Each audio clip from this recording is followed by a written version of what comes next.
Halo guys, welcome back lagi di Bahas Talk Movie. Gimana nih keadaan kalian? Semoga sehat-sehat terus ya. Dalam kesempatan kali ini gue akan membahas alur film Hercules tahun 2014. Film ini tuh mengisahkan tentang dewa-dewi mitologi Yunani gitu, dan dibintangi oleh saudaranya Om Deddy Corbuzier, Dwayne The Rock Johnson. Gak sabar gimana alurnya? Ya udah, kuy, gaskeun dibahas alur seputar film. Let's go. Film ini diawali dengan sebuah cerita legenda.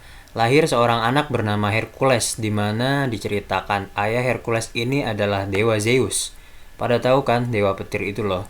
Dan ibunya yang hanya merupakan seorang manusia biasa. Sehingga hal ini menjadikan Hercules terlahir menjadi setengah manusia dan setengah dewa.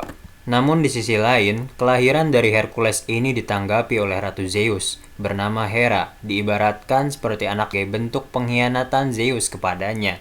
Sehingga karena ketidaksukaannya, Hera menginginkan anak itu alias si Hercules ini mati. Oh iya, jadi buat yang belum tahu Ratu Zeus, Hera ini tuh kayak istri dari Zeus yang sama-sama dewa gitu. Cuman Zeus entah menikah lagi atau gimana dengan manusia biasa, dan kemudian lahirlah Hercules.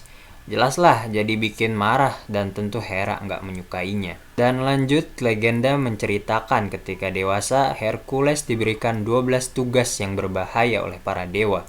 Dimana jika ia bisa menyelesaikan ke-12 tugas ini, maka Hera akan memberikan kedamaian dan mengakui keberadaannya untuk hidup. Dan hingga saat ini ia sudah menyelesaikannya. Beberapa tugasnya seperti menaklukkan Lernayan, Hydra, babi Erymantheos, dan yang terberat adalah singa Nemean. Semua itu sudah ia lalui, namun dari kesemua itu bukanlah tandingan bagi Hercules. Oke, itu adalah cerita legendanya ya. Kemudian scene berpindah kepada seorang pemuda bernama Lolaus yang tengah disekap oleh sekelompok perompak, yang mana pemuda itu sedang dalam bahaya. Ia menceritakan tentang legenda Hercules itu. Namun ketua dari perompak itu tidak mempercayainya. Seketika itu apa yang legenda ceritakan muncul dan terbukti. Hercules muncul di hadapan mereka sambil memakai kepala dari singa Nemean yang telah ia taklukkan. Tanpa panjang lebar, Hercules pun berhasil melumpuhkan orang-orang perompak itu. Dan dibalik itu semua, untuk melumpuhkan para perompak, Hercules ternyata dibantu oleh sekelompok rekan timnya, yaitu Autolycus, Atalanta, Amphiaraus, dan Tydeus.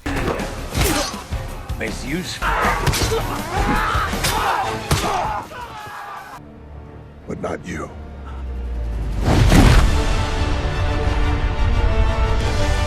Dan film pun dimulai. Oke, di sini gue sekalian jelasin juga ya. Di film ini jadi Hercules dan teman-teman sekelompoknya tadi, mereka ini merupakan orang-orang yang dibayar untuk melakukan suatu perintah dari seseorang atau kerajaan untuk membantunya. Ya, kayak tentara sewaan lah. Ada yang membutuhkan bantuan, kemudian jika dibayar, Hercules ini akan membantunya. Dan oke, kita lanjut alur filmnya. Ketika Hercules sedang ramai berkumpul dengan teman-teman yang lain, datang Ergenia, putri Raja Kotis. Ia meminta bantuan kepada mereka dan menceritakan kondisi kerajaannya, Thrace, yang sedang krisis melawan Raja Perang, Rhesus, di mana hampir setiap hari desa-desa ladang-ladangnya di sekitar dihancurkan, serta orang tak bersalah pun dibantai. Berdasarkan rundingan dan diskusi kelompok, Hercules pun menyetujui untuk membantu wanita tersebut dan langsung menuju tempat kerajaannya. Sesampainya di sana, mereka disambut baik oleh prajurit sekitar dan jenderal di sana. Hercules juga bertemu dengan anak dari Ergenia, yaitu Arius. Namun yang sedikit membuat heran Hercules adalah kondisi masyarakat sekitar yang memprihatinkan. Tak lama dari itu, Hercules segera masuk untuk menemui raja. Namun sebelum memasuki istana, ada hal yang menarik di sini, di mana Hercules sempat mengingat kejadian kelam yang menimpa keluarganya. Pertemuan dengan Raja Kotis mulai membahas cerita tentang kerajaan Thrace itu sendiri, di mana kondisi saat ini Thrace sedang diserang oleh Rhesus, yang diceritakan Rhesus tidak bisa dibunuh oleh senjata manusia, melainkan hanya dewa sajalah yang bisa membunuhnya. Rhesus juga merupakan penyihir yang mampu mengendalikan pikiran orang lain dan sudah banyak membunuh warga orang-orang di sekitar desa kerajaan. Dan ditambah pasukan yang tersisa kini hanyalah dari kaum pedagang dan petani yang minim dalam hal bertarung. Sehingga karena alasan inilah Raja Kotis meminta bantuan kepada Hercules. Singkat cerita, kelompok Hercules pun setuju untuk membantu kerajaan Thrace melawan Rhesus. Strategi hal yang dilakukan Hercules pertama kali adalah melatih pasukan kerajaan agar bisa kuat menahan serangan dari lawan. Namun seperti yang bisa kita lihat, kekuatan pasukan masih sangatlah lemah dan masih membutuhkan banyak latihan.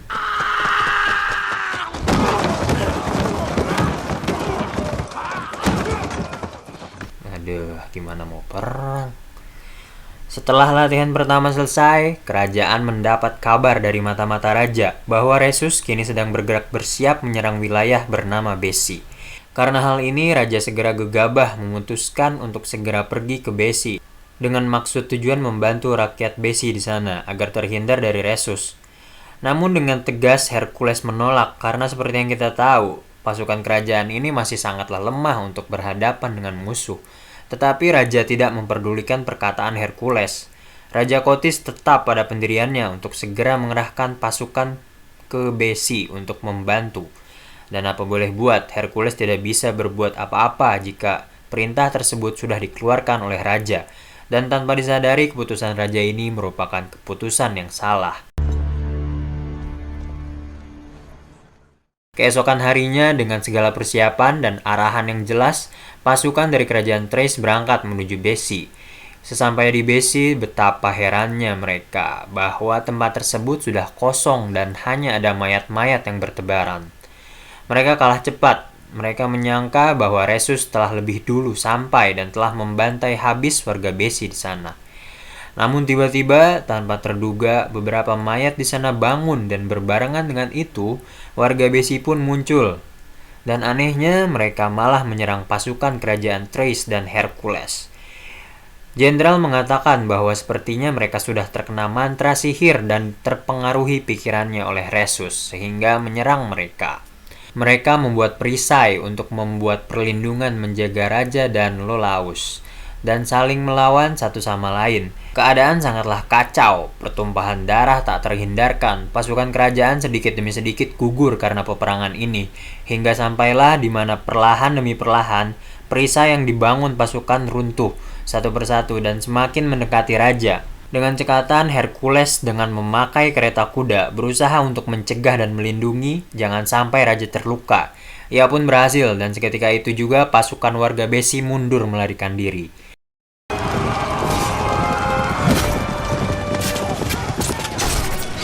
Peperangan pun usai. Dari peperangan ini hampir setengah orang pasukan mati dan terluka cukup parah. Raja pun kecewa dengan hal ini. Ternyata keputusan yang diambilnya salah. Seharusnya ia mendengarkan perkataan Hercules untuk melatih pasukan terlebih dahulu.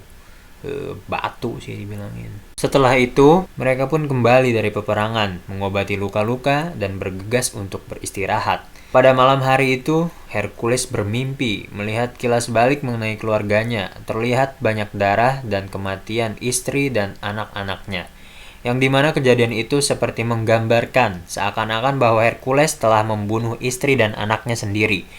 Juga dalam mimpi itu ia bertemu dengan Cerberus, sosok serigala berkepala 3 yang senantiasa muncul menghantuinya. Dan menjadi pertanyaan bagi dirinya sendiri, dan tak lama ia disadarkan oleh Tydeus. Keesokan paginya terlihat putri kerajaan berkumpul dan bertanya tentang kabar apakah benar Hercules telah membunuh istri dan anaknya, dan teman-teman yang lainnya pun menjelaskan bahwa tidak ada yang tahu tentang kebenaran itu. Dilanjutkan dengan mereka saling bercerita bagaimana pertemuan mereka dengan Hercules. Oke, jadi di sini tuh diceritanya si Hercules membunuh istri dan anak-anaknya. Namun kabar berita ini masih belum jelas dan tidak ada yang tahu kebenarannya. Dan hal ini disimpan oleh Hercules sebagai masa kelam dan kesalahan terbesar dalam hidupnya. Cuma ingat, gak ada yang tahu ya. Oke, lanjut. Karena pertarungan kemarin yang cukup banyak membuat jatuh korban, pasukan kerajaan Thrace pun diberikan pelatihan kembali oleh Hercules. Bagaimana cara bertarung dan menghadapi lawan dengan benar. Dan dari latihan ini mereka mulai mengalami perubahan.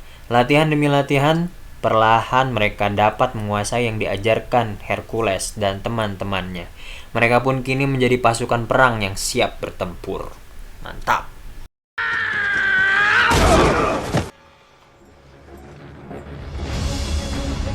Dan singkat waktu, diketahui pasukan Rhesus saat ini sedang berada di Gunung Astikus, yaitu perbatasan Thrace, dan untuk pembuktian dan menyudahi peperangan ini, kerajaan Thrace memutuskan akan mendatangi dan berperang melawan Rhesus, tentunya dengan strategi arahan Hercules.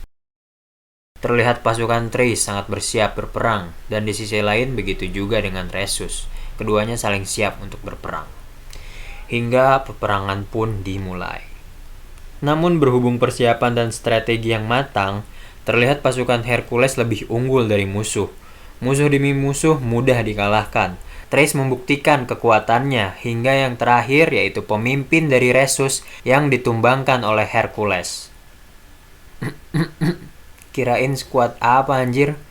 Cuma dibanting kuda aja kalah. Setelah peperangan berakhir, pasukan Rhesus dibawa ke kerajaan Thrace untuk segera diberi hukuman. Namun ada sedikit yang janggal, bahwa pemimpin Rhesus berkata kepada Hercules, bahwa kau telah membela kubu yang salah. Kami tidak sedikit pun membakar dan membunuh orang-orang di sana. Nah, di sini kayak kelihatan sebenarnya siapa yang salah, siapa yang benar nih.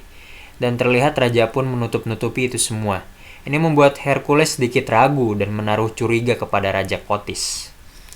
Kemudian kerajaan Thrace merayakan kemenangannya, dan dengan begitu kontrak kelompok Hercules pun selesai. Mereka membayar Hercules dan yang lainnya dan menyudahi kontraknya tersebut, sembari memberikan hukuman kepada Raja Rhesus. Di tengah perayaan kemenangan, di sini terlihat wajah Ergenia seperti menyembunyikan sesuatu, membuat Hercules heran dan mencoba merayu Ergenia untuk menceritakan yang sesungguhnya. Dan dari sinilah kebenarannya terkuak. Perjanjian untuk membantu kerajaan adalah sebuah kesalahan dan hanya untuk keuntungan Raja Kotis pribadi saja, bukan untuk rakyatnya.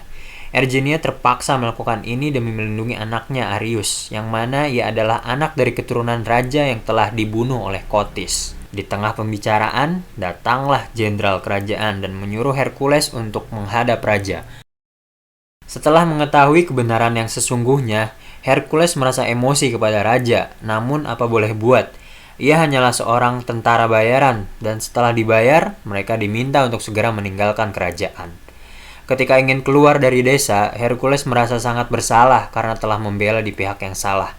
Hercules pun membatalkan niatnya untuk segera pergi dari kerajaan. Ia bertekad untuk membalas Raja Kotis dan membela kebenaran.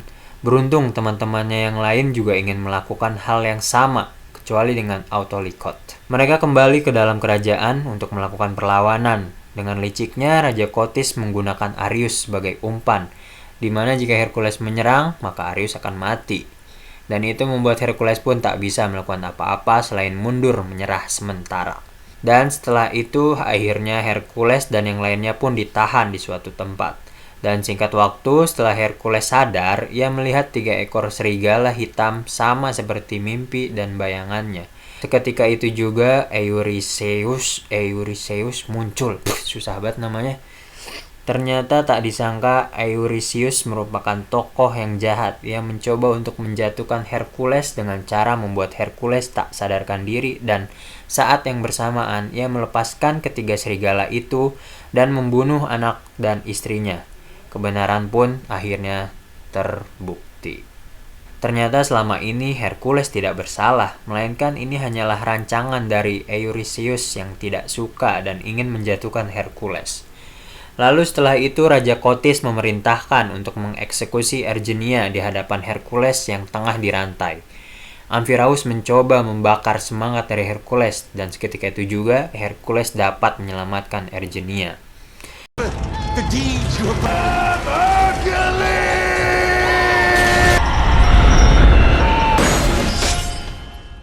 Ergenia mencoba menyelamatkan yang lain, dan di sisi lain Hercules sibuk dengan melawan para serigala itu. Mereka pun bebas satu persatu dan segera melakukan perlawanan. Tentara kerajaan menyerang mereka, namun dengan mudahnya mereka dapat membereskan hal itu. Hercules juga bertemu kembali dengan Eurystheus dan langsung membunuhnya, dan dendam terbayarkan. Mamam. Tak hanya itu, tentara Thrace sudah menunggu Hercules untuk membunuhnya. Dan lagi-lagi Raja Kotis menggunakan Arius sebagai umpan ancaman baginya. Bocil lagi ancamannya. Namun secara langsung Tydeus mencoba melindungi Arius dengan kekuatannya.